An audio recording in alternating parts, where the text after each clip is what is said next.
This episode of Capes and Lunatics is brought to you by Tweaked Audio. Get awesome headphones, go to tweakedaudio.com and use the coupon code Southgate to get 30% off, free shipping, and a lifetime warranty. Or you can get there through the link on our website, southgatemediagroup.com. This is Luca Perich, and you're listening to the Capes and Lunatics podcast. Hey, this is Tim Seeley, and you are listening to the Capes and Lunatics podcast. There's a thin line between heroism and madness. Here the line fades to nothing at all. This is a world of capes and lunatics. And nothing is off limits.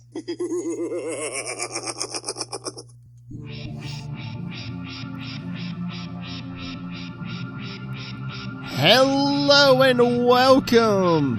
Welcome to a Saturday afternoon edition of the Capes and Lunatics. I am Phil. Joining me as always, that's princely, well-groomed, mustached man from New Jersey. That's Highland Scum and Villainy. It is Charlie, the Professor Essa. And the Queen of the Armadillos from Florida. Hey y'all, imagine a beer can crack right here because it is indeed noontime, but mine is still chilling. Little hellfire, y'all. And hey, look, there he is. The man with the plane himself, Mr. Tyler Patrick. No, Tyler, wrong episode. Hey, I was like, wait. Nope. So then I looked back and I heard, like, during the day, I was like, oh, is that it now? Nope. This is not the Christmas one yet. Okay, cool. All right. Good. All right, I feel like Tyler's going to be lost, but Lilith, you want to know about this part. Lilith, you wanted to talk about that Marvel 616 episode after you heard Charlie talking about 616? Yeah, Charlie mentioned something cute and quaint. Of course, me being Lilith Hellfire, I have to get into the... Could you imagine if your employer made a 40-minute documentary about how lazy you are and you never get anything done on time? Dan Slott. Mr. Dan Slott, episode 6 of Marvel 616. I know. She told me about it. I just watched the first couple minutes of it. But yeah, he's sitting in Tom Brevoort's office, Charlie. And Brevoort's like, he's like, oh, I know you want to push your deadline back. You want to make it perfect. He's like, you're going to famously be the guy who wrote Iron Man 2022. Oh my. So him and Kevin Smith have something in common. It's good company to be in, honestly. I was hearing about the infamous Dan Slott episode. They were actually mentioning it at my comic shop last week. So now I know what it's all about. Oh, I'm going to finish it. But, I mean, it's pretty sad, Lil. I mean, in the same... I got to the beginnings of, like, the Pete Woods stuff. It's like, Pete Woods, the artist who... And he had to come out and defend him on Twitter. He's like, no, it was an honor to work with him. But Pete Woods, who the slot even says is penciling, inking, and coloring. He did the entire art for all the Iron Man 2020 issues, and he's like traveling the country in his RV. So they showed he's like he does all the art on an iPad or something and sends it in. Slot's going into the office in New York, and he still can't get his stuff in on the time. Can't walk down the hall. Here you go, boss. I mean, it's pretty sad when your art guy, the guy traveling the country in a van, can get the stuff in quicker than you can. Van life, people get it done. That's the moral of the story. It looks like it, yeah. But when they were first like, yeah, he's traveling the van in the country doing the Marvel artwork. I'm thinking Steve Rogers. Exactly, probably what he was inspired by. Somebody tweet Pete Woods that. He's on Twitter, guys. True story. But yeah, I'm going to have to finish that just so I can yell at the screen. Yeah, I just thought it was like, could you imagine your company making a 40-minute documentary about how you can never get anything done on time? I would be mortally embarrassed. Is the episode... Honestly, look, here's what I'll say on that. They're still employing the guy. He's still got a day job. If anything, it's good-natured ribbing by the gang in the bullpen. Oh, you fellers! I mean, I must know one. But no, a lot of people don't like Dan Slott. He's like up there with like Dan DiDio. So like, people were just piling on the poor guy the whole time, and everybody everybody that's worked with him kind of tried to like rally around him and like dissipate that whole thing. So it's kind of funny this week on Twitter. Well, I think that's all. I mean, if anything, you know what he rests his laurels on what saved his career. I mean, he created Superior Spider-Man. Yeah, Spider-Man. Because I was gonna say his Peter Parker was kind of one. Yeah. Well, his Peter Parker was kind of hit and miss for me. I mean, I think he was one of the ones who kind of dumbed down Peter Parker. But yeah, I mean, Superior Spider-Man, that's his claim to fame. Yeah. Well, exactly. He made what a place to rest your laurels on, indeed. Yeah, exactly. Right on that Otto's head. You know, look how much better it was than that Dropout Dooms book when he tried to ape Otto. Iron-Man, yeah. You know, so let's all be clear here. And again, and Slott's Iron Man was kind of for me, but I mean, I think Charlie, I think he's much better on Fantastic Four than he was on Iron Man. Yes. Yeah. I mean, yeah. I'm not saying this Fantastic Four is perfect. First off, I think that Fantastic Four is always better than Iron Man. Whoa, controversial opinion. Yeah, I don't think it's nearly as controversial as you think. Charlie Esser on Twitter. Yeah, no, I mean, look, right now, I'm reading Iron Man right now because Patsy Walker's in it. Do it, Charlie. You got to do it. I have almost never really. Oh, she wants you to say. I mean, gotten that in the last time I was really into Iron Man was when Bendis was writing it. Because what's the mystery? Because it got me in with this big hook of a mystery, and it's like Kylo Ren saying to Rey, "Your parents were nobodies. Well, that's going to sour you on any characters Bendis for the most part. Bendis. Anyway, so yeah, that is my takeaway from that. But yeah, you know, it was yeah. Like I said, I don't know Dan Slott personally. I try not to badmouth these fine writers and artists who make these books I do love. Because often I don't even know that they're writing them when I do like them. And so yeah, I'm glad he got. Like I said, I only watched the first couple minutes of it so far, but Lilith, was he like comparing himself to Stan Lee when he's like, I am the last one who writes in the Marvel manner, like Stan did? Oh, I Gewalt. He says that, huh? Oh, yeah, he's like, I'm like the last... And you wonder why people don't like you. Oh, yeah, I've heard all kinds of stuff about Slott. Like, people have questions about, like, some of his issues. I think it was when he was on Spider-Man. He was like, oh, check my Twitter. It's like, really? Yeah, well, you know, it's...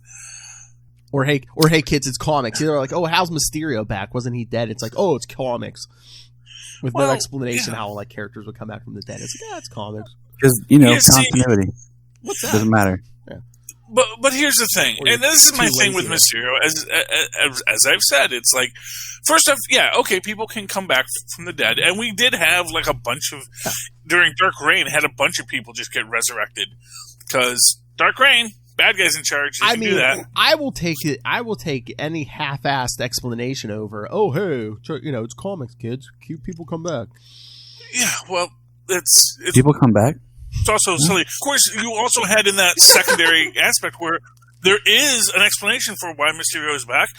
Francis Clem, the one currently behind One More Day, and that's how he's going to tie it all back together, kids. You watch.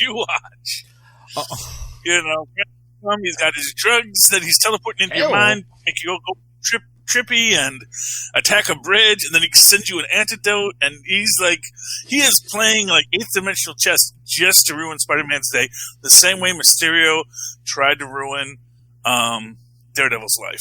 I don't know how I'm going to feel about, the Spider-Man universe is basically built on a foundation built by Kevin Smith. I don't know how I would feel about that. That'd be the biggest shocker of all. He's a genius. It takes him a long time, just like Slott. It takes him a long time to finish it. But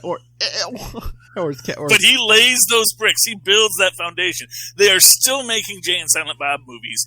I don't know why, but they make them. Did you watch the last one? Because didn't he put up money or something? Well, it's for, smoking a doobie, bro. Come on. Well, what I'm saying is people smoke doobies. There will be Jay and Silent Bob. Did you see Tusk? Oh. No. Did you see Yoga Hosers? I did not see them, but you know what? People saw them. Sadly, we got tricked. The man has he made his money back. Oh, Charlie. That's all I'm saying. Charlie, he's making his money. Charlie, people watch this thing. I mean, come on. Yeah. Well, yeah. I mean, Cheech and Chong And is we still still haven't made our money back. A certain brand of viewers. It will always sell. It will always have an audience. But that would be a Kevin Smith ending. Oh, you didn't sell your marriage to Mephisto. No, I just got you high. Well, no, he did sell his marriage to Mephisto. That still Because exists. Doctor Strange kind of confirmed it. Yeah. But the thing is that what's happening now, and it might even be halfway related, because maybe Francis Clem, while he's doing all this, research into the science, is as he's planning his way to destroy Mysterio. Which again, another slam on Mysterio from Kevin Smith. That when listen, I want a villain that no one is going to respect, so he won't see it coming. I know, and it's like Mysterio supposedly killed himself in an issue with Daredevil. It's like, really? One of Spider-Man's villains kills himself in a Daredevil issue? It's Kevin Smith, man. Kevin Smith has no respect for Mysterio, or maybe he has a lot of respect for Mysterio, but at the same time feels like, but no one else is going to respect him because he's a filmmaker. Oh, that Daredevil run. Burn. Oh, Totally. I mean, that Daredevil run. I mean, he supposedly killed off Mysterio. He killed off Karen Page. Yeah. Screw you. Well, that's the only thing I love him for on that Daredevil run. What? That's the only thing I love him for on that Daredevil run. Oh, yeah? Really? But, I was going to say... Page has her fans. I know. Did you see her in the Daredevil TV show? She's great. Yeah. Well, yeah, she's great in the Daredevil TV show. The Daredevil TV show is great even if you take the Daredevil name off of it. So, Yes. It's just a great show. Supposedly the rights are reverting back to I thought they were already back, but I thought it said something in days. Yeah, the rights just came back, and now Marvel can decide what they're going to do, and they're going to keep it. This is D'Onofrio, baby. Yeah, for real. It's like, even if they don't want... That's a no-brainer. Bring the whole cast back, yeah. Yeah, well, it's sort of like Iron Fist. It's like, maybe Iron Fist isn't canon, but this new Iron Fist sure does remember that time he and Jessica Jones and Luke Cage and Daredevil teamed up.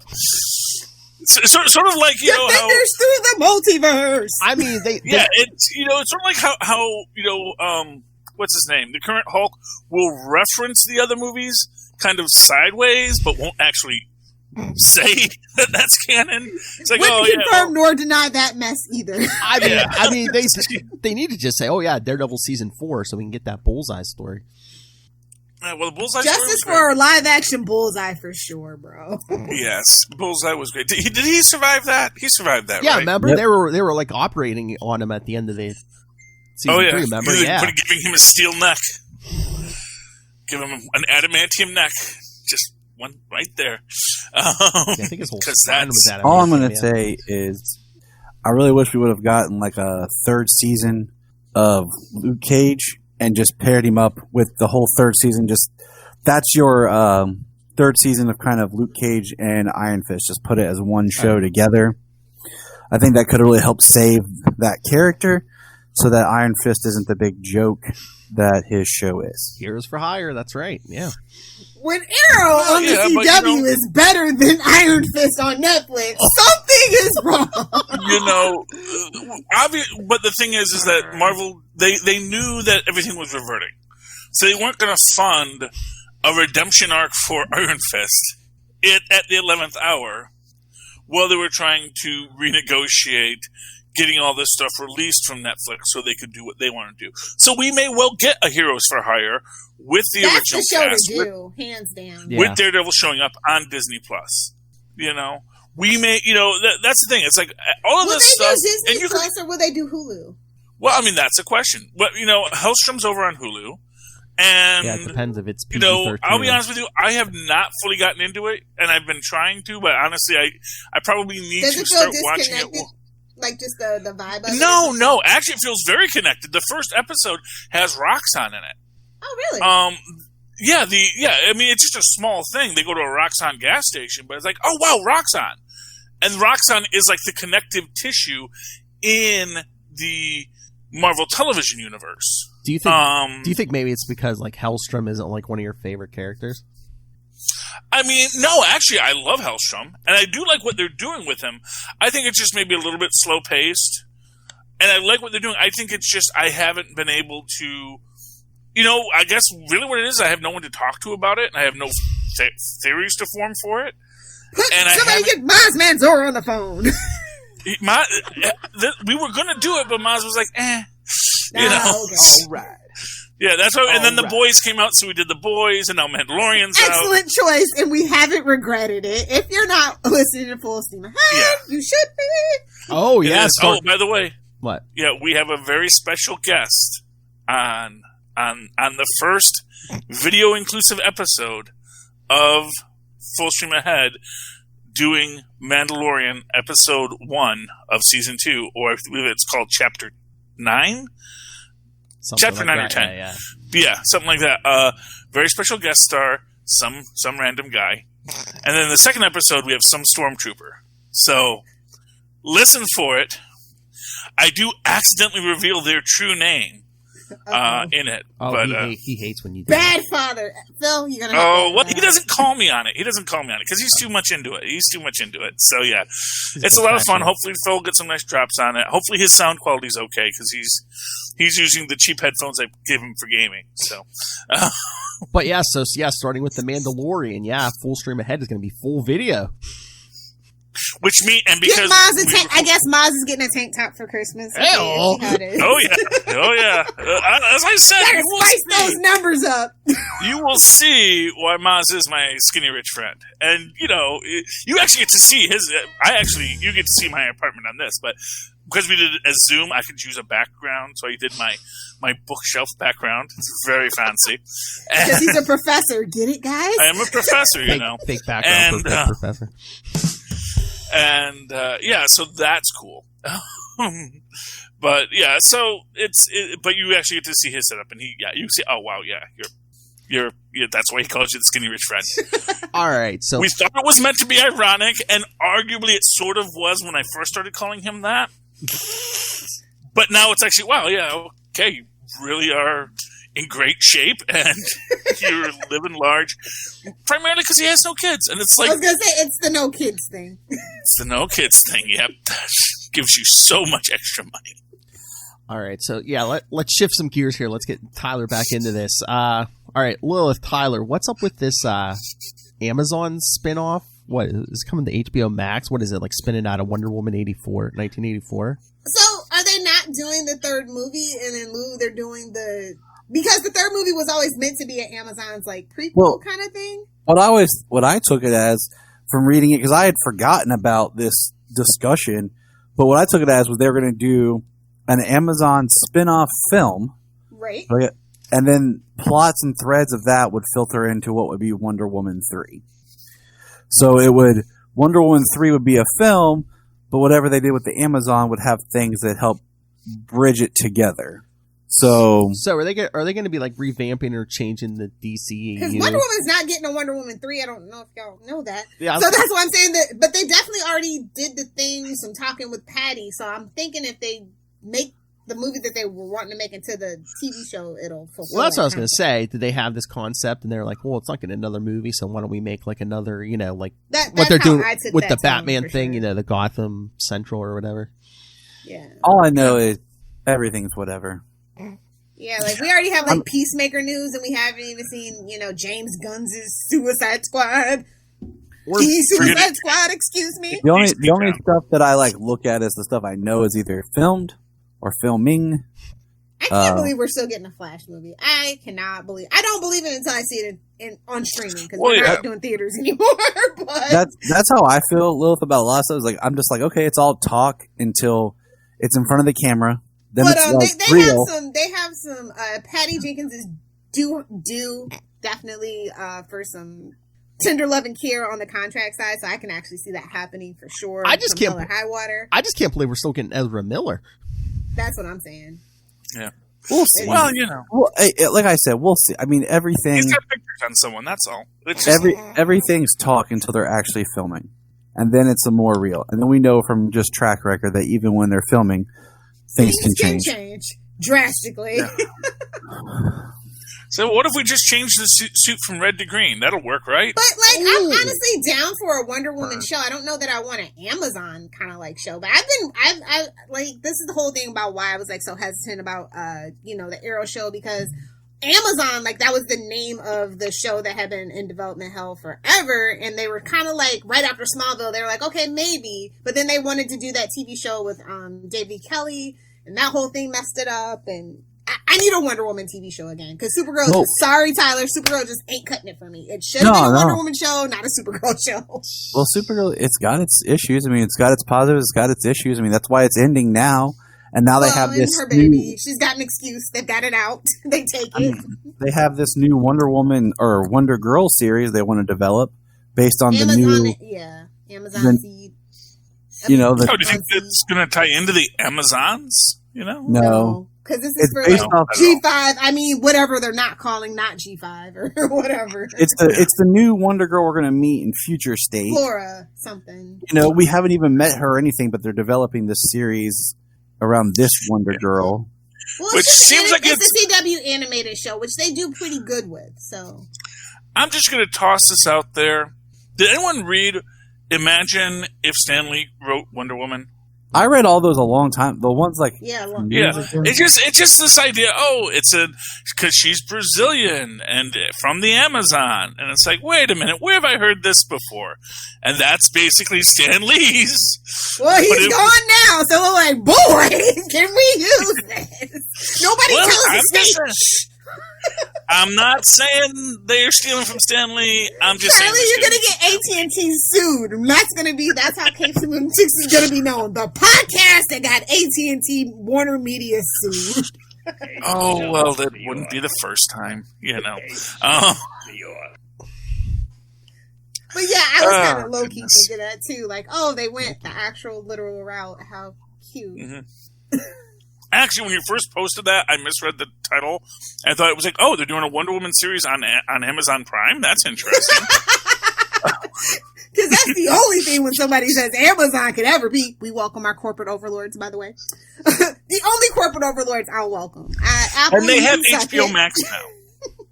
They made their deal with HBO Max, so it is a on the Fire Stick it goes. Yes. I can now watch it on the big screen, not have to switch to the PS4. Yay. I'm sorry, the controller, it's very hard for me. He's like, why do we have that many buttons? This isn't a Nintendo? This isn't Pong? I need a joystick and a button. See? That's all you need. Any game that you can't play with a joystick and a button, he needs a joystick. I don't even That's know what she said. Hell. Just gonna say. Yeah, it's kind of lackluster news out there in the entertainment world. Yeah, I was going to say, I'm looking at... Something you guys should be watching if you're a 90s kid is Saved by the Bell over on Peacock. I have to give it to Peacock. Like, Universal's kind of low-key killing it with Peacock. Really? Yeah. I keep hearing it. Oh, yeah, the Saved by the Bell, I was, like, so here for it. Like, it's cheesy, it's corny, but so was the original. Well, say. And, like, it's just always good to see Mark Paul Gosselaar getting work. And Elizabeth Berkley, like, come on! See, I need to tune in just for Elizabeth Berkley because she is, like, my favorite actress. And they actually mention the Jesse thing, Zach Moore, like, they do, like, the whole Franklin and Bash, like, the whole thing, like, it's just so meta. It's like what the 90210, like, reboot wanted to be, but so much better. And is Jesse still having issues with her caffeine pills? They mention it, yes! She's 30 years sober from caffeine. Swear to God, they actually mention it. Oh, wow. So, like, not even coffee. No, I can't. Nope. I can't. She might be getting back with Slater. Like, she's married to this so excited. guy. And didn't I hear... Yes, exactly. You guys have to watch. Like, if you were a fan of the show, like, I even watched it through the college years and those terrible TV movies. Like, she got married in Vegas. Like, I'm a diehard Saved by the Bell fan, so I really enjoy the... So, let me ask you this. I have one question after Charlie. Okay. Well, it might be the same question. Are the college years and the specials canon? It's canon. It's canon. All canon. Well, there you go. Now you have to go to Peacock. They even mentioned Tori, and she might be a fever dream. That was what I was going to ask She may or may not be a fever dream. We haven't decided yet. I feel like the writers haven't decided it because they didn't say if she was coming back. But I heard that they asked her back for season 2. So we'll see. If she says yes, she's not a fever dream. If the actress says no, then she's a fever dream. That's how I feel that's going to go. I'm going to go real deep dive in here. Do they ever mention Miss Bliss? Yes.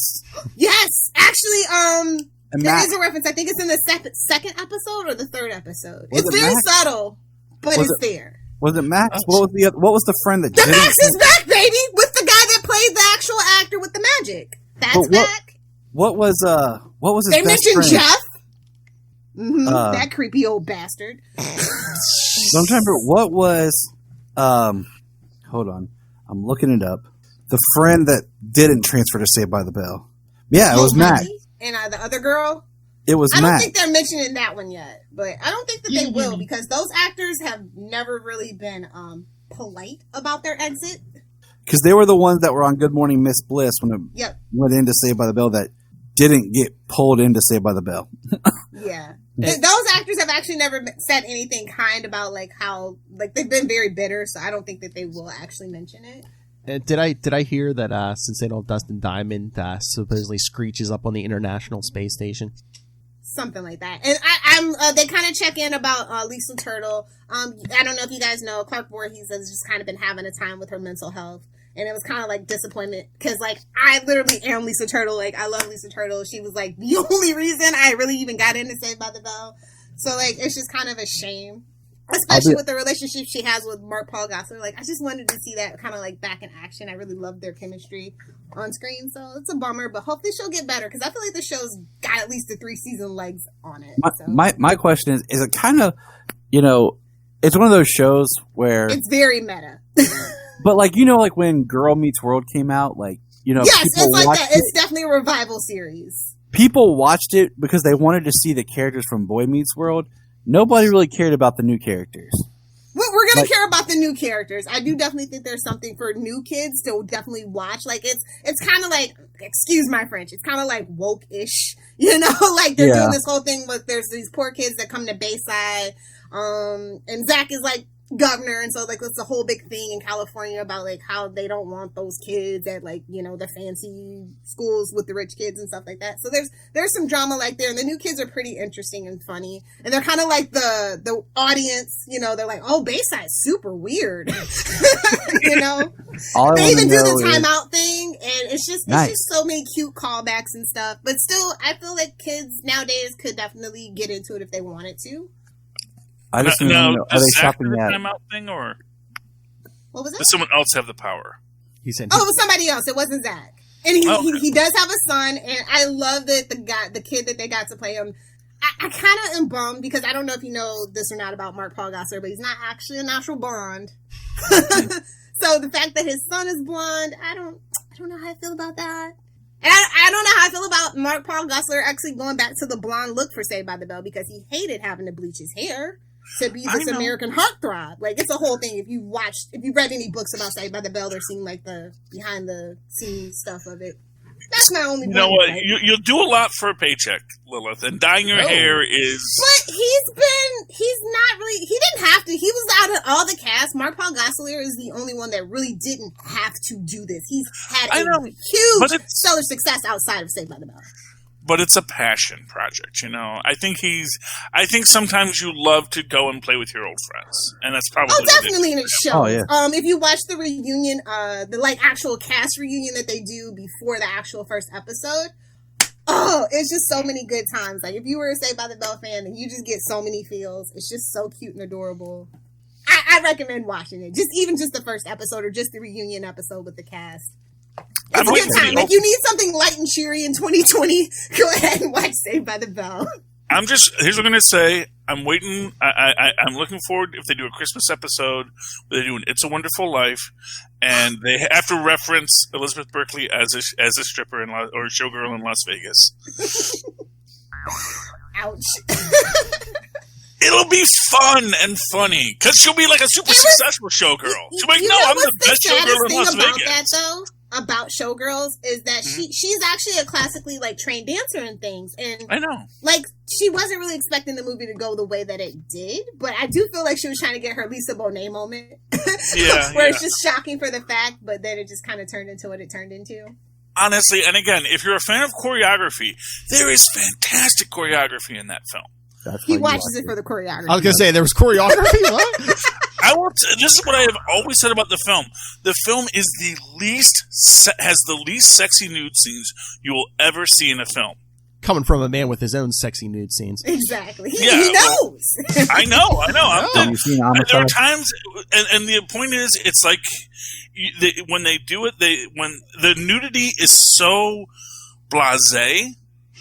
It's like if you've ever been to a nudist camp or a closed optional retreat, and like, you know, maybe like the first day you're like, oh my gosh, boobs, and then like, boob. You know, it's like, you don't care at a certain point because it's there and no one else is reacting, so you feel like the weirdo for reacting, and that is what I love about that. I love one of the many things I love about Showgirls. It is such a good film. Cold, wet, hard nipples. I wouldn't say it's a good film, but it has good funny parts of it. Definitely, well, you know, I do rewatch once a year. I enjoy it. I will say that I enjoy it because, first off, you know, I like Elizabeth Berkley as an actress. I feel she has been underserved by the much community. I'm so here for Elizabeth Berkley. Like, I'm glad. Like, that she came back to Saved by the Bell. Her roots. They did her justice. They've done the character justice as a return to that character. I will check it out. I need to check on my daughter. Okay. So I got a piece off here. I don't know what she's doing upstairs. So, she's right behind you. That's Solomon. Oh, okay. Right here. Yeah, I don't know. I was going to say, man, your kids are so well behaved right now. They're all being very quiet. They are. That's what worries me. They plot in silence. She's just upstairs. She's probably good, but I just gotta go check on her. Not a problem. No problem. We miss you, Tyler. Right, thanks for stopping by. Yeah, that's why I saw it, and I was like, wait a minute, was this the one? So, no, that's tomorrow, right, guys? Or, I'm sorry, Christmas Day. Awesome. I'll talk to you guys later. All right. Thank you, man. Bye. But no, I want to talk about Showgirls. Is that going to have to be one of our upcoming Capes and Lunatics movie reviews? I would not. You need to pitch it to the group because not everybody has an affinity for that movie. Just like not everybody had an affinity for, you know, Austin Powers. That is a very divisive movie. So if you want to pitch it to the group and see what they say, I feel like Marnell and Diane would be down. Well, yeah, you are. If you are, they are. Yeah. Yeah. So. And Charlie, is that a yes for you too? Oh yes, I would absolutely. So I think we'll have enough people for interest. Just understand, I'm gonna. Nobody tell Rob though. I'm gonna be putting on my Superman 3 hat for that. You know, that's fine. I'm going to defend this on its artistic merit. I'm going to put my Superman 4 hat on, and we'll be together, and we will defend this movie. Nobody tell Rob. Yeah, I still have to watch Superman 4. I know. Really? He's never watched it. I've never watched it. Although I do like the Bizarro cutscenes, and I really don't know why they didn't go on with that character. And they felt like too much was going on. There's so much motion behind the scenes about that, so it was a nightmare. Yeah. Right. Anyway, Phil, what other news? I'm sorry I derailed it with Saved by the Bell, but like as a 90s kid, prerequisite passion project. There wasn't a lot of news. I was looking, all I see is Mandalorian. But I just saw something. I never heard. What's going on? Well, I guess you guys talked about it on Super Connectivity. I'll finish watching. I kind of fell asleep. What, Mandalorian? Oh, I mean Rosario Dawson killing it? Yeah. Oh, I mean, well, it's Rosario Dawson. Yeah. Yes. It was is she going to replace that Gina girl? Well, it's a different character. It's a different character. No. I know. I mean, just kind of like up that character and kind of make that other character disappear since everybody's having maybe. But like I said on Super Connectivity, I could also. I mean, this episode kind of screams spinoff to me of her character, though. So a spinoff of a spinoff. Well, you know, they would like that. Disney likes more content. Yes. In the same universe, we can reuse the sets. Excellent. Like I said, just from this episode, I'd rather control the entire galaxy. I'd rather see her spin off than Obi-Wan. Although, and I've said this before, I'll say it again. It's like George Lucas selling Star Wars to Disney is the best thing that could have ever happened to Star Wars. I said it. You can cry all you want about your particular fandom that is lost forever, but you know, first off, none of the fandom is lost forever. You're basic. That's why they literally said these are the legends of Star Wars. Some legends are true. Some legends have an aspect of truth. Some legends are made up out of whole cloth. And you know what? The canon of Star Wars all the way back to Splinter in a Jedi's eye or something like that. You know, it is so off-brand and off-canon that you can't actually integrate it in. You cannot integrate Splinter of the Mind's Eye, Splinter of a Jedi's Mind, or something, whatever the heck the sequel was supposed to be, into the Star Wars canon, because it is completely separate from canon, because it wasn't written based on what actually happened, but based on, okay, we need to make a super cheap knockoff and kind of follow these characters later and everything. So, you know, that's where they really up the sexual tension between Luke and Leia. Because there's not a lot of sexual tension in the actual movies, you know. In fact, really, at one time. No, really, the only times that Leia kisses him, first off, he's like, "Give me a kiss for luck," and she's like, "Whatever, you know, we're trying to escape here, you moron." As you would say as the smarter, better sister to your dumb brother. And then she just kisses him to make Han jealous. It's not even about kissing him. It's like just to, you know, yeah, Luke has issues, but Luke doesn't know it's his sister. He's, you know, and then he's like, oh yeah, that was bad. This is why Jedi aren't supposed to have girlfriends. Because it's always your sister. Anyway, so yeah. So I'm glad to see something in Star Wars being delightful, though. Oh yeah, you haven't seen the memes? Yeah, Mandalorian basically pulling the whole Star Wars franchise. On his back. It's true. Well, because you know they got that Jon Favreau magic. True. Which they do reference. He's an excellent company man. He has come in the clutch time and time again. Even though I didn't like Lion King, quote unquote, live action remake, I thought it could have been far worse in somebody's lesser capable hands. And I'm interested to see his take on Lion King 2. Electric Boogaloo.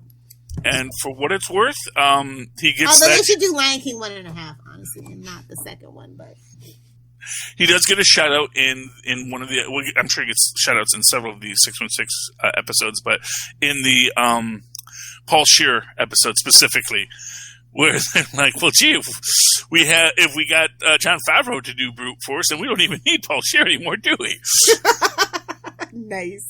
Yeah, it's great. He's actually had a renaissance of his career thanks to Marvel and Disney, you know. And he knows and like a good Gen X icon, he knows what side of the bread his butter is on, you know. So he's like, yeah, you're going to pay me to make films that have my sensibility and that I like? Yeah, okay. You know, because that's the thing. It's like they're hiring him to be an artist. And it's sort of like, you know, when they hire freaking Michelangelo to paint the Sistine Chapel, it's, you know, he may not have liked having to paint the Sistine Chapel, but he did a great job at it. Because, well, this is who's paying me. I guess I got to do this. Gonna put, you know, schlongs all over it, but, you know. Whoa. Take that! You know, one of those thumbing your noses to authority. You know. No. Wolf would know nothing about that. Gimme. Who, me? No. Perfect citizen. Perfect pillar of society. It's winter in town. But yeah, I can't wait till the TV shows come back, because then we'll have more like stuff to talk about, like basic TV. Yeah. Yeah. Well, Stargirl's coming back. Yeah. Well, that's not till the summer. Yeah, I know, but it's coming back. Yeah, I'm excited almost for nothing's it. coming back till the summer, Lilith. Well, no, the Flash and Superman and Lois. No one cares about that. Oh, burn. Again, when was WandaVision, Charlie? Is it January now? Yeah, January 15th, 5 days before my birthday. Ooh. The last gasps of the Trump empire, we hope. Hey, all those courts are throwing him out. So You can. He's free. We're freeing Trump from all the stress and responsibility. So yeah, he can go be a great businessman, or just write books to sell to, or have people write books to sell to people about his philosophies and how he would have done things better. Somebody gave me that audiobook, and I was just like, okay, thanks. Oh, what, Art of the Deal? Yes. No. There's another one. I don't think he actually wrote it, but it's something about, you know, the greatest or something. It's like a satire. Hey, Lilith, anything good, cut it up and send it to me. Will do. It's interesting because Trump has a whole industry, like entertainment industry around him, with whether it's books or, you know, just writing HuffPost articles. Yeah. Oh no, he'll. We have not gotten rid of him. I don't think he's ever going to run for president again because I don't think he's going to live that money. It costs a lot of money. Just I mean, no offense, he's what 74 or something, and he eats McDonald's every day. So it's like, how much more time does he have? You know, to run for president? Only the good die young. Homie. True. He missed the 69 mark when everybody else was kicking it. So you know, he's here for a minute. Oh yeah. Well, you know, he gets that baby blood. Androchrome. He's hopped up on androchrome all the time, man. That's conspiracy theories. Man. Oh, hey, do we want to talk comics? Because I do have one about conspiracy theories. Yes, let's get the comics. Perfect segue, Comics sir. Corner. Okay, so I want to talk about the ever amazing Department of Truth. Department of Truth 3 by our good friends at Image Comics. And this is the darkest book you're ever going to read. This book will mess you up. And I say that as a friend. Basically, we don't even get the Department of Truth much in this. It's about this woman who is being affected by what has been set up in this story before this, about belief and the creation of reality, and I'm imagining the man in the black hat, which we're going to see later. And, you know, it's this woman whose child was killed in a mass shooting. And, of course, it's all about, you know, everyone's saying, oh, they're crisis actors, da-da-da-da, and, you know, all of these things, and these people harassing her, and the crazed megalomaniacs who are feeding the... I mean, these guys look like White Wolf villains, if you ever played White Wolf role-playing games. These guys could all work for Pentax, you know.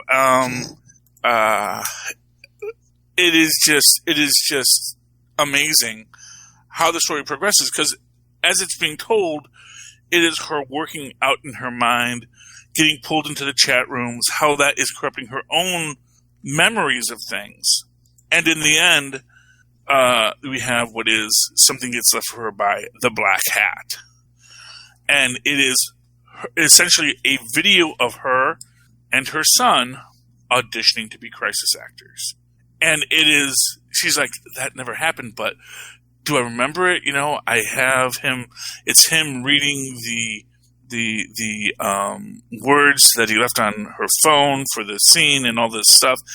And she is, because essentially what it is they have to stop her from revealing to the world a reality that is not real. Because then it will become real. Then it will become everything that it is. And they have to knock her out, and they steal all of her evidence, and, you know, they say, hopefully she's going to sleep and wake up and feel like this was all a dream. You know, that this was all some kind of crazy nightmare she had. And then, you know, it comes to the final scene where she just wakes up and she knows that she was visited by these people. They even make a reference to the Men in Black. Says there's no way to make her forget this stuff. There are no neuralizers.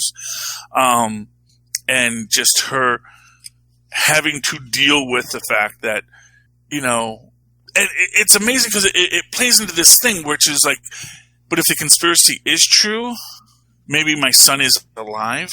And if my son, and I want my son to be alive, and it's like, you know, this whole crazy thing. And then, of course, the other person, the experienced agent, you know, says, look, just because it becomes real doesn't mean her son's alive, because there's all sorts of reasons her son could have been killed for other reasons, just to keep everyone quiet, yada, yada, yada. We have to keep reality what it is. Which is a great take on the Prime Directive and time travel stuff that you always read about, but it's like happening in a real-time situation, which is like, we can't have the universe suddenly retcon itself, because it will have consequences, and it won't be the consequences you think. So even if we let crisis reactors be real, that doesn't mean she gets her son back. And honestly, just a beautiful story, dark, disturbing, but well worth the read. The Department of Truth, Issue 3 by Image Comics. Nice. That was the best book on Image's list. As far as I could tell this week, a lot of it was kind of, I don't know how to put it. That was definitely the best book from Image this week, for sure. Yeah, well, I only buy the best Lilith. Although Spawn 312 is not bad. No. It's just, hashtag new Spawn family. That's all. Yeah, and I appreciate him branching out and trying something different and trying to be more, commercially acceptable, if you will. Gunslinger Spawn. Can't fault the man. Gunslinger Spawn. But I did have an interesting book. Yeah, it kind of. In like Spawn sharing his power now, and Lilith, I do like that. Spawn family, like I said. Yeah, I do like he ties in the whole Jim Downing thing, and Yeah, at least that didn't go to waste. I know. Because boy, did we spend some time on it. Oh yeah, there are a lot of issues on that. But yeah, I don't know. What do you think of the pace of this, like Spawn lately, Lilith?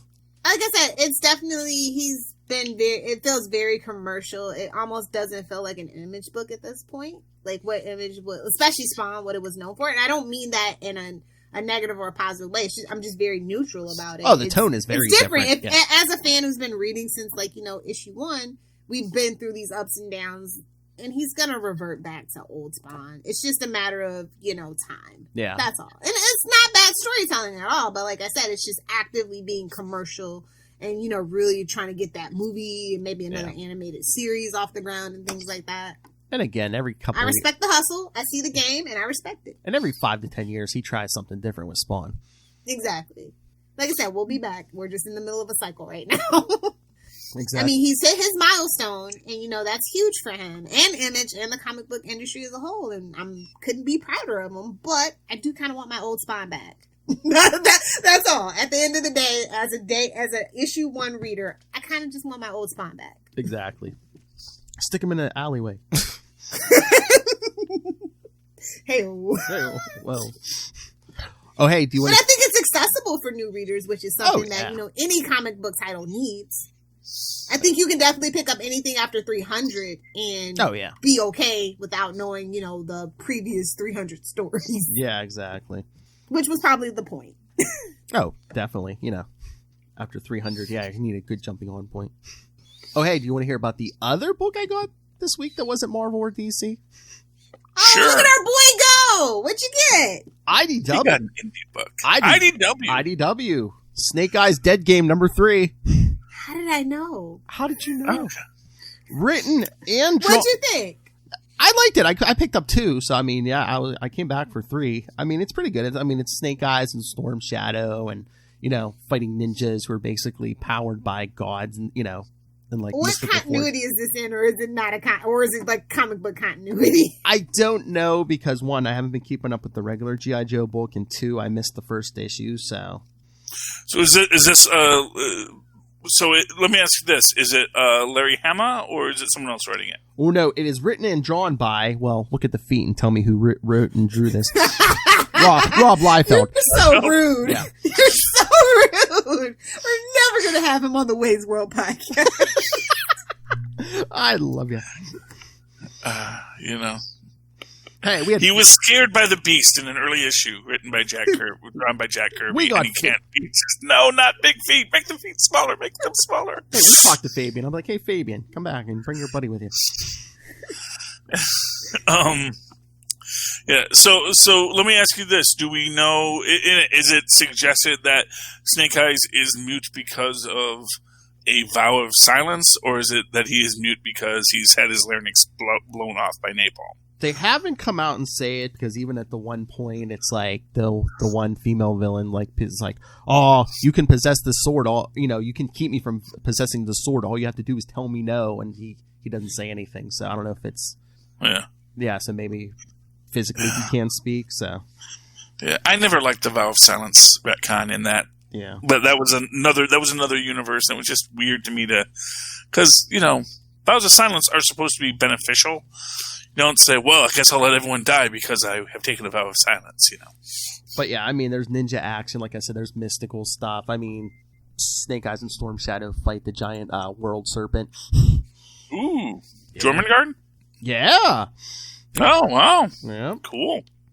So, yeah, if you love Snake Eyes, if you love ninja action, a little mystical bend to it. Yeah, I mean, like I said, I missed the first one. I got issue 2, so I'm here for this. I forget this. I guess it's like 5 or 6, maybe. Cool. But Lilith? Yeah. Okay, so let me see. Where do I want to start? Oh, wait, before she starts, there's an ad on the back. Guess what the next Transformers crossover is going to be? Back to the Future. Oh, yeah, I did see that. Scott. I know, it says something Oh, boy, time travel shenanigans. Well, it says that, the DeLorean attracts the attention of the Decepticons. Well, they would like time travel.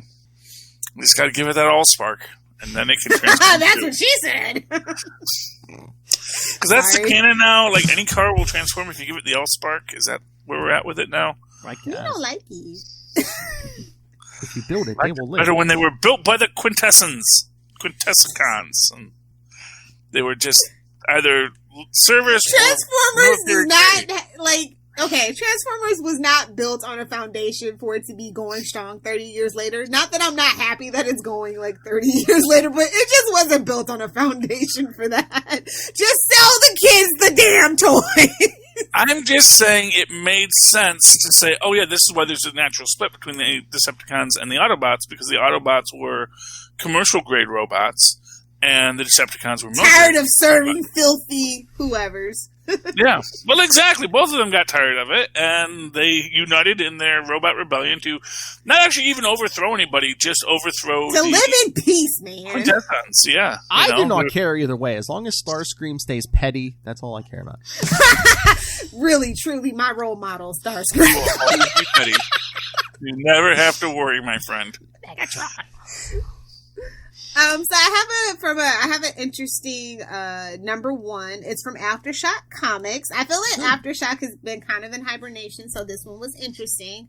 I like kaiju movies, and I like, Quentin Tarantino style heist films. So this is like the perfect book. It's called Kaiju Score Number 1. It's by James Patrick with artwork from Rim Brew.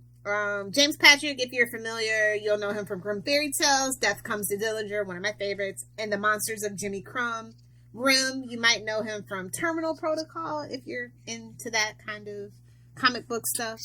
But yeah, I really enjoyed the artwork, really enjoyed the story. So what it is, basically, the catch is basically Godzilla meets a Quentin Tarantino heist film.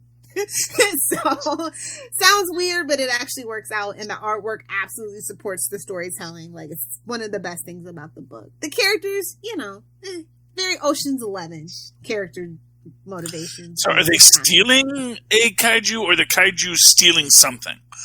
The kaiju is kind of protecting what they want to steal. Oh, so they just had to get past the kaijus. What is the kaiju the most dangerous thing that they'll find? They're trying to steal a Mothra egg, aren't they? Something like, I feel like that's what we're gonna get to. But I feel like the number 1 issue could have been a one shot had it been like, but without the resolution, because like it's like so fast paced, so much gets told. You learn a lot about the characters in the world, and it doesn't feel like an exposition dump, which is like my preferred method of an issue 1, where I don't want to feel like I'm just reading a history book. And they managed to pull it off. And I'm interested to see what this world has to bring. So what was the name of it? The Kaiju Score number 1 from Aftershock Comics. Okay. So just to get us out of the indie world, let's talk about The Last. Hey, we got to represent the big two. I know the big conglomeration. Listen, DC's going to be an indie comic book producer yet. You give them time. Look at Charlie being the one to bring up a DC. Oh, how dare you? You know what? You know how much trouble DC's in right now? I have next week's DC books in my pile here. It used to be, we can't sell them before Street Day. To this week, my guy's honey, like, it's been like that for a minute. I know, but this time my guy's like, yeah, you want them? I don't care. You want next week's DC's? I'm like, yeah, okay. Oh goodness, but well, you know what book won't be in that pile or any pile going forward? Justice League Dark, our final issue. Ooh. I didn't know last time was the penultimate issue. That's just so Little can take a drink. Don't worry about it. Yeah, well, because next we go into Justice League Endless Winter. That's definitely what it's gonna feel like, y'all, for at least the next 3 years. Yeah, which is kind of like, first off, okay, and it looks like Endless Winter is like across numerous books. We got a Green Lantern in here for some reason. Flash. So, that is Black Adam versus the Frost King. That sounds like fun for all you Shazam fans out there.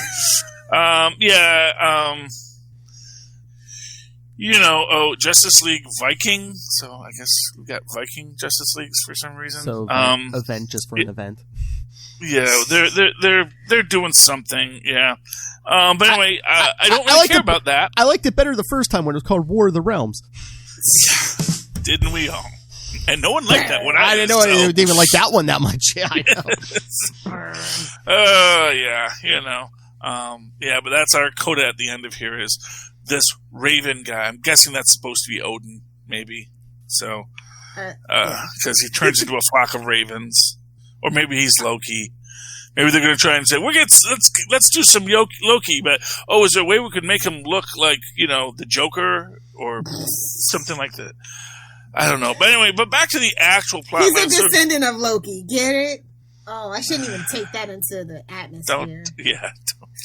Anyway, so if you remember at the end of last issue, Zatanna and the Upside Down Man had merged, and there was this whole thing of,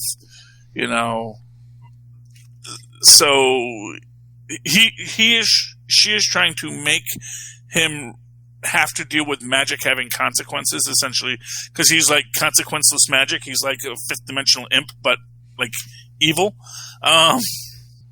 He's like the worst kind of fifth dimensional imp because he's like, magic should have no consequences. I'll destroy reality. Rah! It's like, no, because there are people here, and we're not going to do that. And but they have this great battle in the Mindscape, which I love. I love any battle in the Mindscape. And there's even this whole thing where, when the Upside Down Man feels he has vanquished her and starts punching Wonder Woman, he says, "You don't even realize she's still there. She's still fighting you. That's why you're right side up right now." And then she basically makes him go through her little performance to pull a rabbit from her hat and all this thing. Goes back to the dead rabbit story we got a few issues ago. It's really beautiful the way they do defeat. And honestly, I'm going to be honest with you.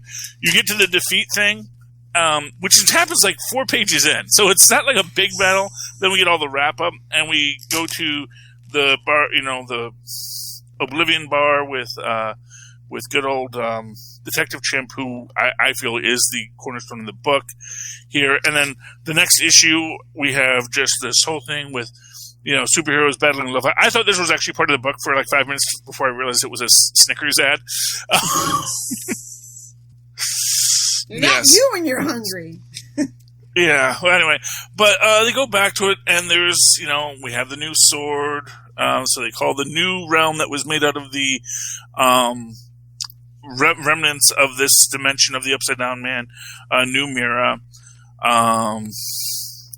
And Man-Bat is very sad because, he had to kill not Ted Sallis to bring life to this universe. But then we start saying, oh, wait, there's still gamma wave activity in the things. He's still there, not Ted Sallis. Hooray. And then you even have, as she's crying over Constantine, you have the original Zatan, or whatever his name was, Zatanna's father, come in. And he's like, no, I'm going to take the burden from you. And then, of course, even Constantine gets to come back to life. So, yay. Well, and her father goes back. Living, it's Constantine. Oh, yeah. No, he's got books to do, man. Although the last issue of Hellblazer came out this week, so I don't know. Well, he's still on the TV show. He's still got TV stuff to do. Sure. Unless they reboot it, because didn't they say Cy Spurrier is raiding Hellblazer? Isn't he doing something at Marvel? Is it an X book or something? I did not hear so that. I just wonder if they're if they're going to renumber and reboot because there's going to be a new writer or whatever. I think they also still they had gone back to the technically black label for Hellblazer, and I think they want to bring it back to not a black book. So if they do reboot it, make up their mind already. Well, it didn't sell that well, so the fans didn't really support it. The mature one didn't sell. Okay. Yeah. And then we find out that there is no Dr. Fate at the moment. Somebody get that man a helmet. Well, he's got the helmet, but it's got like a big old dent. It's got like a Mandalorian dent in it now, and it's got like a chip out of the thing. It says, I can't hear whatever the Nobu anymore, and the other guy, he's gone too. He sacrificed himself while we were doing the battle, and all this kind of stuff. So right now, DC is fateless. Well, that explains it. They talked it into fruition. Yes, and then careful what you manifest, kids. Yeah, DC's faithless, like a cheating wife. Yeah, and then we get a nice hug between Zatanna and Wonder Woman, and they say, "Well, I'm sure we'll have to." There's something you can get behind. That's a relationship I want to see more of. Yes, but I'm sure something will come up before we know it, and that's when we get our maybe Odie, maybe Loki. Endless winter. Boy, they're really speaking that dark, desolate future into being. And yeah, I mean that's going everywhere. It's like the end of the Flash this week. It's like follow Flash in the endless winter. It's like, really? Do we have to? Yeah, exactly. Okay. Well, I don't have to. I'll see them in 2025. So you're reading no DCs, Lilith? No DCs that weren't put out before June 2020. So you mean after? You said before 2020. June 20. Okay. After. Okay, I didn't know if you were going to try. No, you said weren't. So she's only reading things that came out before June 2020. Okay. All right, I'll give everyone a little sneak peek. Next week's Batman Catwoman #1. Ooh. Okay. I mean, it's decent. I mean, I actually heard okay things about it. I mean, it's decent. I mean, it looks like he's going to be like bringing Phantasm into the main DC universe. Do we want that though? Well, Andrea shows up and it's like, her son's run away and's missing and stuff, and it was Terry McGinnis the whole time. Well, no, the son was like 14 or something, and I don't know. Again, it's only the first issue. What's it going to like 12 or something? I don't know. It's like kind of hinted at, not so subtly, that the father may be the Joker. Okay, got it. Oh, is this going to tie into that Three Jokers? That this is the kid who was the son of the comedian? And now he's grown up? I don't know. I mean... Just bring James Gordon Jr. back. Like I said, it's only the first issue. It has potential. I love the art, but it's like Tom King jumps around too much because there's like future stuff. There's, Well, that's probably an editorial choice, to be fair. I guess, but it's like every two to three pages, if not sooner. It's like jumping timelines. Like wait, what? It's like hard to like keep track almost. Maybe I'm just slow, but I'm just like, it's hard to keep track. Mm-hmm. But I mean, again, first issue, I'm going to give it a shot. So, unlike some. Okay. There's nothing at DC that's pulling at my heartstrings. Although I was very, very tempted. What book was that? It might have been last week, honestly. What? Who said something was good last week? Was it? It was the Multiverse Who Laughs. A lot of people were saying it was really good. I didn't pick it up. I don't like that universe, so F you. No. don't be blocked and deleted from my timeline. Obviously, you have no taste.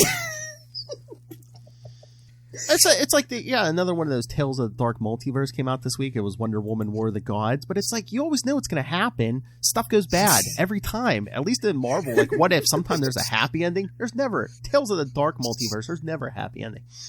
Oh, I do want to shout out Marvel because I did read 2 Marvel books this week. Amazing. Which ones? Marvel books. Amazing Spider-Man. I read Power Pack because as Ultimate Spider-Cast may mention, I like the Fantastic Four and family dynamics, so Power Pack kind of fits that mold. And they're like kids, and I wanted to see what they were going to do with this reboot. I don't even know if it's a one-shot or whatever. I just saw Power Pack. I was like, I'm going to pick it up and see what it's about. And it's actually really cute. And does this have Alex and his sister coming back? Katie, Julie, Alex, and Jack. They're all there. But is this taking place after Future Foundation? Alex and, I want to say, Julie came back from the Future Foundation? They didn't make mention of it, so I don't think so. Okay. Are they older, or are they all kids? They're all kids. Okay, so this is a before time story. Yeah, it definitely felt or like a reboot or in a different universe, something. But yeah, it's like kind of like taking them back to basics, as it were. Oh, well, that's nice. And the artwork is just phenomenal by Nico Leon, and the writer was Ryan North. And I just like their sibling dynamics. So it's cute. Like, it's better than Teen Titans. I might check it out. Like I somehow I missed it. So okay. Yeah, teenage superheroes need representation, and I can't. You just know that they're going to team up with Ms. Marvel at some point, and I'm just going to be here for it. Oh yeah. All right. So I was going to say I know what else should be picked up. Amazing Spider-Man. Okay. Duh. Going to keep doing the circle order that we were in, but yes, you can do that. Then I'll do my last Marvel book, and then I'll do the big book. It better be Sabrina. Of course it is. You know it. Okay. Nice. All right. Amazing Spider-Man 53 LR. So, Lilith, are we still spinning our wheels? Oh, we're still spinning our wheels, but it was a delightful way to spend some time. Oh, yeah. I did enjoy the story for the most part. Despite clearly seeing the wheels spin and maybe a little donut burnout at the end there. Sin Eater versus Moreland, Demonic Kingpin, Demonic Mary Jane. Yeah. Well, I mean, Kingpin's always been kind of demonic, but... I'm kind of interested to see what Sin Eater does with Moreland, because he pulls the shotgun, and then we don't see what happens next, so... Well, it's like you said, it's like, is he evil, or is it just he's just acting on his nature? Mm-hmm. Yeah, it was cool. I just feel so bad for Doctor Strange having to put up with so many idiots all around him constantly. It's like, it's magic. You don't understand magic. Just listen to the nice man who knows magic and do what I say. Okay. Never. When Doctor Strange is the most responsible person in the room, you know something's gone terribly wrong. Well, they had to write him that way because he's going to be the new grumpy Uncle Ben. So it's like, we got to get this character into the... true. Yeah. Yeah. He's going to be showing up in the next Spider-Man movie. Of course, we got to start making more Doctor Strange links to Spider-Man. Yes, of course. Yes. Well, and to be fair, since we're probably going to get more of that, web of, the web of fate kind of stuff and, alternate stories and, maybe we're going to have someone put on that Spider-Man costume. But not Daredevil, because it won't look right. But maybe they'll get Cindy Moon into a Spider-Man costume. And Daredevil has his own problems. Yes, he has lots of problems. Yeah, I mean, I enjoyed the book. It was good. And here's the thing. This is what I'm going to say. The fact that they're going into this dreamscape, that it's clearly messed up, it could just be messed up because Parker's messed up. Nothing that happens in this book actually takes away from anything that I have said about Francis Clum. It makes you think it does, because no, he's engaging in their demons here. It's like, yeah, of course there are demons here. It's Peter Parker's mindscape. Oh. What do you think there are demons in this place? We know the guy made a deal with a demon, so it's not like that one's taking the form of Mary Jane, who is tied to the demon. She's just always there. It's not because she's here because it's a special day. She's always here. And Peter's hopped up on psychedelics, so his brain is in a weird place. So obviously all the stuff that is influenced on his mystical level is going to get exacerbated. But that does not mean that the very real world Francis Clum explanation could not still be there. And it's just enough where it's like, this is actually just really, oh, look at this kind of thing. See, this makes everything's real. But does it though? That's the thing. That's what I keep on coming back to. Even the Sin Eater making people suddenly not evil anymore. That totally sounds like they just weaponize Xanax. It's when everyone on a bunch of mood stabilizers. I don't feel like doing evil anymore. I don't know why. It's like, yes, because he's weaponized Xanax and just took away all your rage and anger and pettiness. Mm-hmm. Lilith's kryptonite. Exactly. But no, I mean, you read it last week too, right, Lilith? Yeah. So has Harry Osborn been supernatural supposedly since he came back in Brand New Day? That's the vibe I feel like they're going for. Yeah. And it would make sense, kind of, sort of. I just wish there were more breadcrumbs to make it so. But I could go with that. It would make sense. Well, again, it's like a retcon, so it's, there's only so many way they can breadcrumb it. Well, when you do a retcon, you should naturally kind of like try to take from some breadcrumbs that were left behind. Oh, yeah. Like, that's just my form of writing when I'm doing fanfic. Burn. Okay. But again, it's only if you take this at face value. Because as an example within this, where he is doesn't necessarily have to be in the mindscape or even in a mystical place. It really could have been because he went without Dr. He's not with the person that actually knows how to get around this place. So it's very easy. He got pulled into, because remember, just to even put that extra layer on it, this is a world where magic is kind of a science. As we're seeing in the Iron Man book right now, with the return of Korvac and everyone like, oh, we worship the great coming of the Korvac. It's like, we don't even know what's magic or science anymore. So the fact that Francis Clem might find these ways in, or ways to make it look like something that it's not, much in the way that Dr. Doom, who is a petty dabbler of magic, has everybody thinking he's like the world's greatest sorcerer, when he's not. He's a dropout. It's in his blood.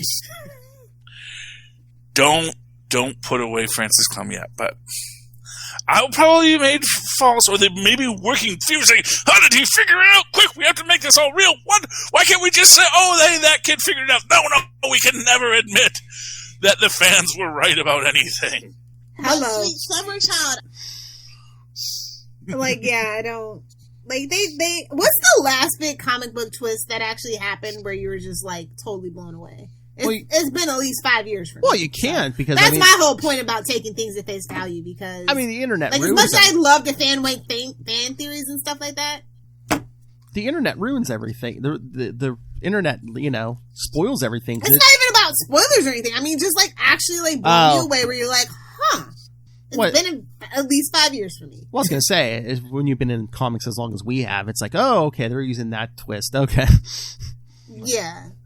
And this particular writer is you can take things at face value for the most part. And I don't mean that in a bad way. Everybody has their different writing styles. Oh, but Charlie, I had a theory. Remember how Lilith always says Uncle Ben is Mephisto? Mm-hmm. I was thinking, what if Aunt May is Mephisto? Been Mephisto the whole time? Exactly. I mean, except for Willie Lumpkin, all her other boyfriends and husbands die, and it's like, she tricked Willie Lumpkin's a dimensional imp. Don't you worry. The ultimate double trick. She tricked Peter into selling his marriage. But like, oh, you're going to save me? She always hated Mary Jane. Exactly. She really isn't friends with Anna Watson. They're frenemies. It's been the long con the whole time. That Mary Jane takes those skimpy photos. Not good enough for my nephew. I can see that. Yeah. Good old. I'm just glad Otto dodged that bullet and didn't wind up marrying her. Then. Exactly. We talk about it all the time at Spider-Cast about how thirsty she is for Otto. He did. Mephisto did show up at the end of that last Superior Spider-Man arc. Yes, he did. And put him back in the old Otto body. Back in the old Otto body you go. The way I like you. I think Phil cracked the code. Pleasantly plump. Yes. Ample American. Needs something to hang on to, Oh! That's why she gives him those wheat cakes. Come on. She likes them big and burly like Uncle Ben. What can you say? All right. I was gonna say. I was gonna say you wanted to throw out something else. Oh yeah, you wanted Conan. Yes, of course. Conan number 16. Conan 16. And man, it's one of these things because remember I thought that in the last episode was just going to be your classic cliffhanger ending where a bunch of villagers rush him and he just slays them all, and we don't really have to revisit this. We know he gets out because he's Conan, but they actually tell us how he does. So, and basically at first because he's hungry and starving and tired, he gets beaten down and gets locked up. And he finds out that one of the priests do speak his language, but everyone throughout the whole thing, they're all speaking this, made up made up language. Although they do have if you want to go back and reread it, they do give a very helpful key here in the back. Wait, there it is. Where all of the words they say, you can put them together to create the context of the language. So you can actually see what was said in all of the word bubbles in the... Somebody had free time on their hands. In the language. Which I appreciate. It's a nice touch. Lilith, it's 2020. Yes. And then... Everybody has to have a Klingon language. Yes. Oh, we actually do see that he is eating something here. Oh, because the guy was eating a bird leg of some sort. And so after Conan... Hope it wasn't Birdman. Although this is kind of weird because he gets freed by one of the spirits of the beings spirits of the people he was fighting with. So it's a little bit, it's very Deus Ex Machina, where the ghost just unlocks his manacles, but almost suggesting that maybe there actually is a real mystical force behind what is going on, because in the end, after he does defeat everyone, of course, get a room full of scantily clad women, because it's a Conan book, and then he just makes short work of all of these people, catches the priest, who takes him to the king, and then the king, who does his best king, and when I first flipped through this, I was like, wait, is he in the future again? But so the king is basically saying, look, there is no Mali Ka, there is no. We made up the god because we have to keep the people under control, and so we created this whole elaborate thing. And that's just this thing, and I am the king because my family has always been the king, but I don't have any heirs. So tell you what, you could rule this land. So why don't I just declare you my heir, and we'll call it a day, and when I die, you get to be king. And, Conan, and he shows him, oh yeah, see all my fancy weapons, and he has, and he shows him the, Tooth of the Night Star, which is the awesome, katana style blade that he gets here. Of course, then Conan, kills him with it, kills everybody, burns everything down, and then, leaves with everyone with the tears and laments of widows and orphans behind him, which is a good life in Conan's mind. Yeah, and then we see that the next episode is the Curse of the Night Star, so that sword's got stuff going on with it. So, I love Conan the Barbarian. They don't have a letters page, although they do say, hey, feel free to write us and say, what do you think of the Robert E. Howard verse, although they have canceled Black Agnes, so I think she is not doing as well. But I will keep writing. I will write a letter to Conan to say I really love this book because it's a great book. Yeah, there was a thing. I think a few Marvel books got canceled, and Black Agnes was one of them. Yeah, Black Agnes was one of them. Black Cat is one of them. Everything black. All the black ladies. I'm sorry, I'm not going to touch Black that Cat and Black Agnes both got canceled. Yes. Anyway. Does anyone else want to talk about anything else? Yeah. I do have just two last quick books. Okay, great. One is a follow-up, but they're both from Source Point Press. The one that I'm following up is the Thompson Heller Detective Interstellar #2. This one's pretty cool. He's just going around solving cases, that have some intrigue to him. And he travels to this mining planet to investigate the assassination of an android leader that is trying to get civil rights for robots. And then he runs into one of it, and it happens to be one of his oldest friends that was assassinated. So this is very much a story of loss and grief. And he teams up with this atheist guy, and they're just kind of investigating it. And as they unravel the case, romance pops up. Just saying. Very interesting. So yeah, I'm really enjoying this book. I'm really impressed with the quality that Source Point Press is putting out. They also put out it's a #1 this week, and it's named Mother, and a post-apocalyptic tale, and it's set in the world of The Runner. But there's so many books that are called The Runner that I wasn't sure if it was the Carl one or the Aggie one. There's a couple. I have to investigate a little bit more. I'm only halfway through it. But yeah, it's just like kind of if you liked the apocalypse season of American Horror Story, this might be up your alley. Or just apocalyptic tales in general, if you're a fan of.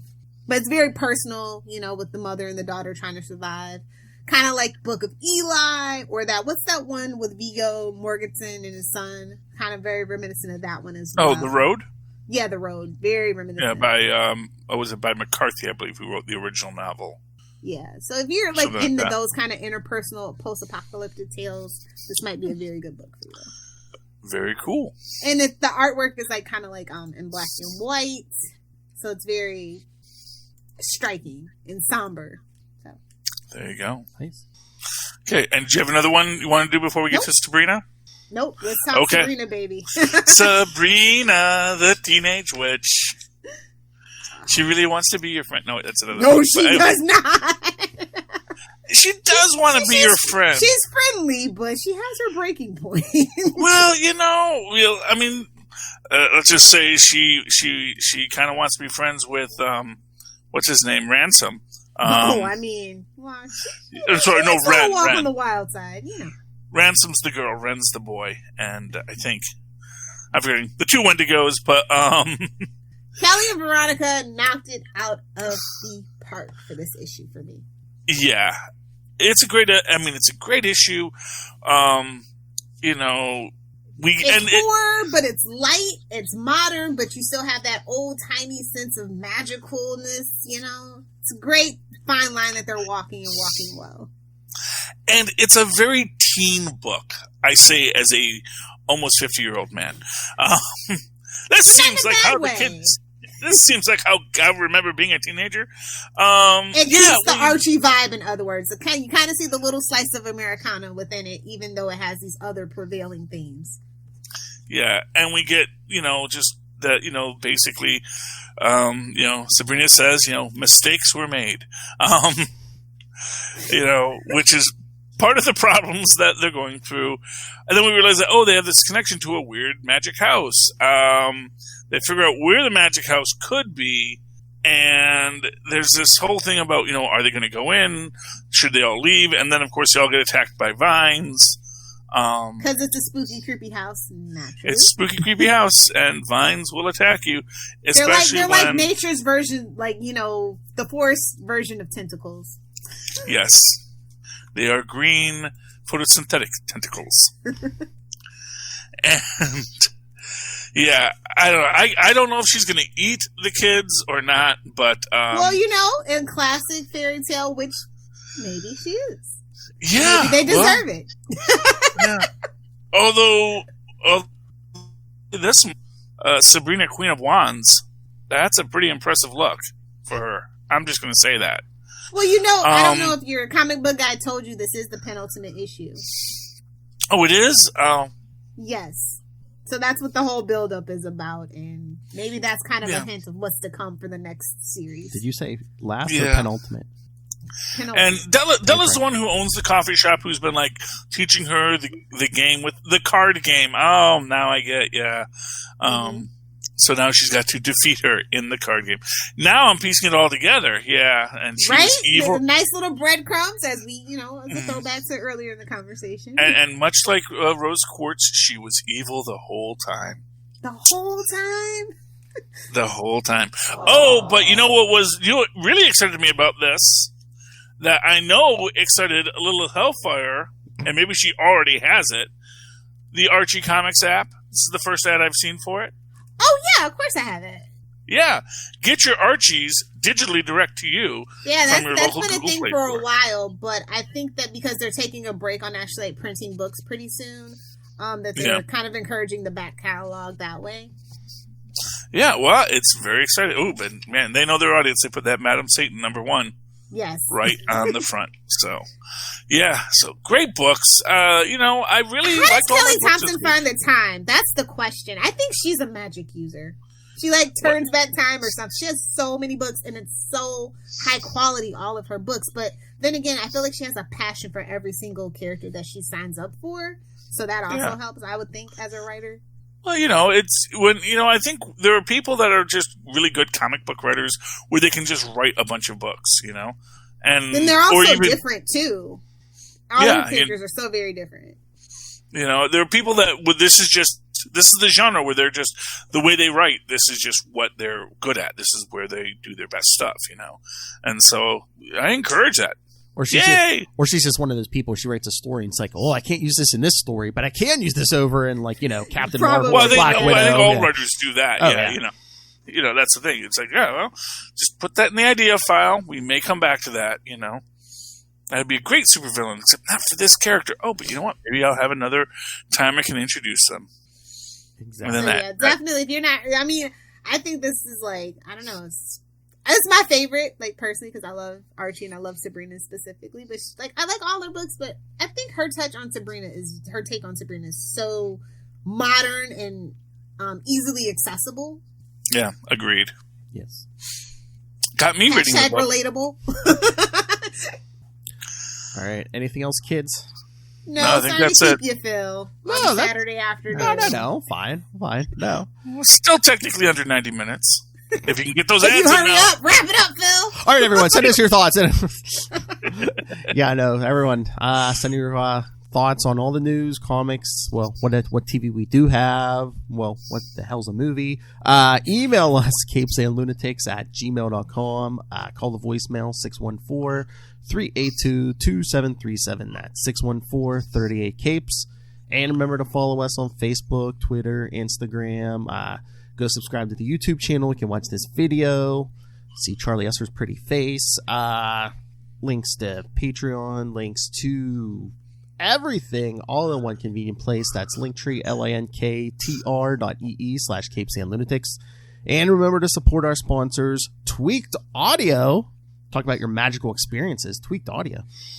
Get yourself some headphones for HD crystal clarity quality sound. Thank you, Lilith. Yes, and speaking of magical, go pick up Hunt a Killer. And at both of these locations, you can use the coupon code Southgate to get a discount on anything you purchase.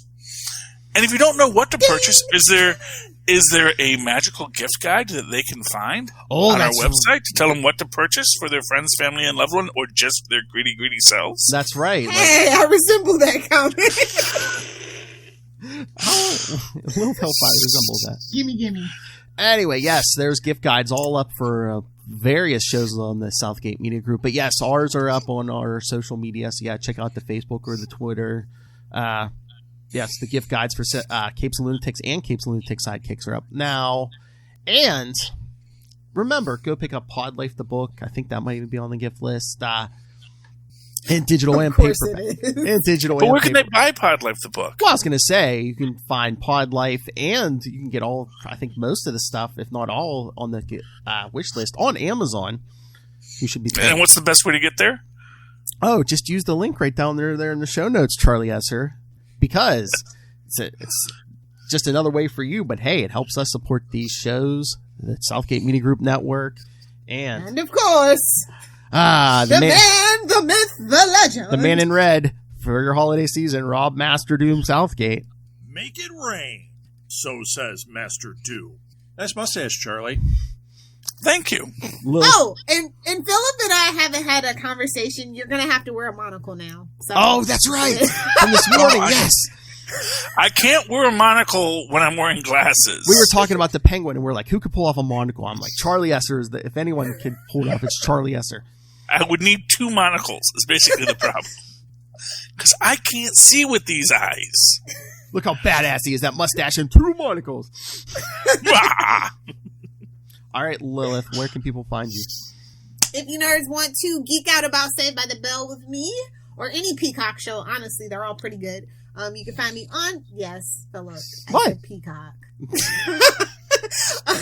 You can find me on Twitter at Lilith Hellfire, on Instagram with the cool kids and the hip grandparents at Lilith Hellfire 86 for smoothies and puppies, and for the memes on both TikTok and Instagram at Lilith Hellfire 69. I'm 12 when you need me to be 12. Not in the face. All right, Charlie Esser. Don't know about those drops. Well, if you'd like to write to me in that old-fashioned email way, you can do so at superconnectivityblog@gmail.com. That's superconnectivityblog, all one word, @gmail.com. Of course, follow me on the Twitter as I live tweet Monday nights at 7 p.m. DuckTales. Woohoo! Come join me as we explore the Disney Afternooniverse Reborn at Charlie Esser. That's CharlieEsser. Look for the 2 E's in the middle. For quality. Bing! Thank you, Maz. All right. All right, everyone. Thank you for joining us once again. For another week, we have been your capes. Ampersand. Lunatics. Ooh. Yes, better remember, use that link in the show notes. Go to Amazon. Gimme! Well, give Rob, actually. Buy yourself buy yourself a nice package. It's just a really nice package. A big unit, as it were? A big unit. Look how big it is. It's just a really nice package.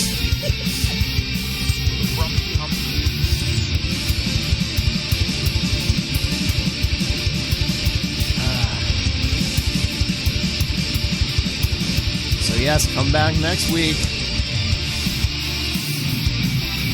Make a plan, stick to the plan. Sounds like a plan, Jan. Good night.